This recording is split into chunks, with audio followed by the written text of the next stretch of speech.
Hello, everybody. It's Friday. That means it's time for another topic of the week. First things first, last week's topic. Hey, there was none. Sometimes these will get missed because I'll be traveling and whatever. But don't worry, I always make sure the other videos are there.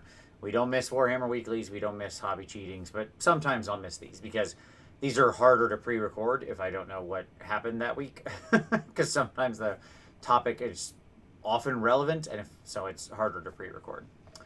Anywho, this week we have some stuff going on, namely Forbidden Power going on pre-order tomorrow.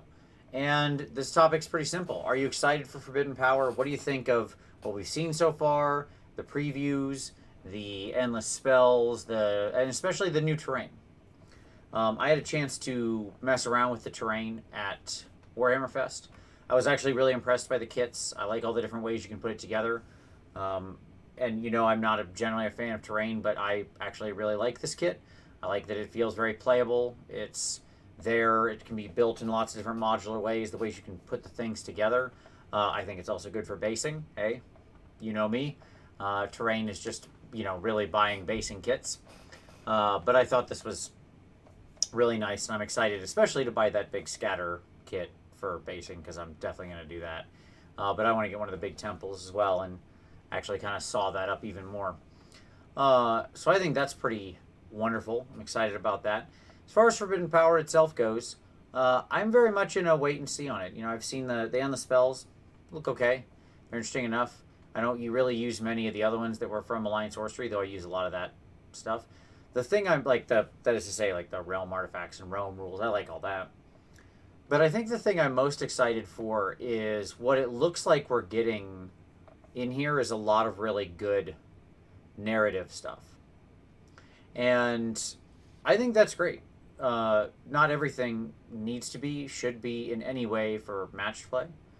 They gave a preview with the sort of building artifact, which is very much like what we experience the past couple years at Holy Wars and Holy Havoc, a great tournament run by Steve Herner outside of Chicago, wherein you have a warlord, and over time they can accrue all sorts of powers and effectively level up over the course of the 5 games by doing certain things.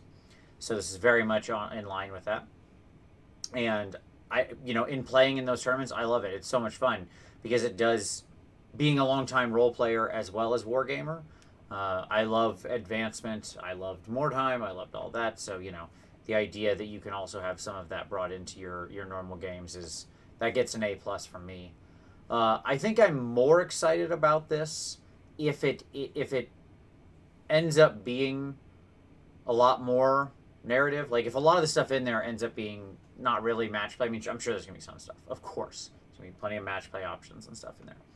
But if a lot of it ends up being quite useful to things like narrative games, I think that actually makes me more excited for it.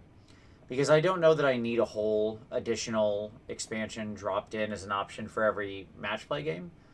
But I love the idea of having new ways to explore the narrative and to do narrative games. Because you do kind of want each one of those to feel more unique. You want to experiment. They don't need to be, balanced, quote unquote, or whatever that means. And so having more things that you can do that are off the beaten path, I think sounds awesome. So I'm very excited for that element of Forbidden Power, and I can't wait to dig into that and see more of it. That's my personal take on it, but I want to know, what do you think? Are you excited about Forbidden Power? You pre-ordering it? Where are you at with it? Drop your comments down below. Make a response video, and I'll link it down in the comments. But as always, appreciate you watching this one, and we'll see you next time.